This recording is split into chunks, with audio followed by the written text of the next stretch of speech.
A lawsuit filed last month by Louisiana Attorney General Jeff Landry against the Biden administration over COVID-19 vaccine mandate requirements for federal contractors will make its way to the Alexandria Federal Courthouse in just over an hour.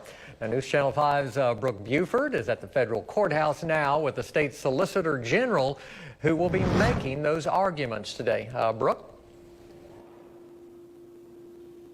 Well, Mark, Louisiana is joined by Mississippi and Indiana in this lawsuit as it pertains to federal contractors. They're trying to get what's known as a preliminary injunction today. It actually may take a few days, but essentially what that would do is put the brakes on this mandate from going into effect as it pertains to the federal contractors portion of it.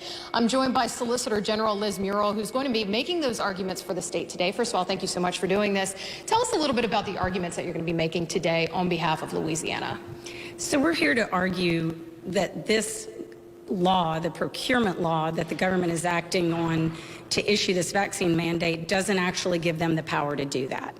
That if Congress wanted the government to have this kind of power, that it would have said so with a clear directive to the president and to the agencies. There's a bunch of different branches essentially to this lawsuit. Last week in Murrill, there was the argument as it pertained to healthcare workers. Your office found success with that one with a preliminary injunction. Do you expect to have success on this one as well?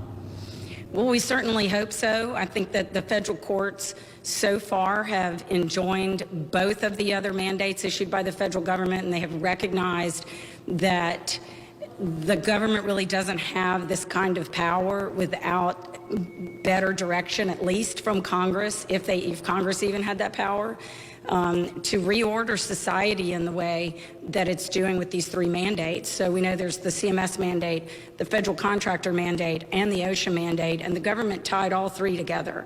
So I mean, their objective is to force vaccinate the entire American public, because this affects millions and millions and millions of people. And everyone pretty much expects this to go to the Supreme Court. You were explaining to me earlier that the OSHA section of this lawsuit is kind of a step ahead of the other two portions.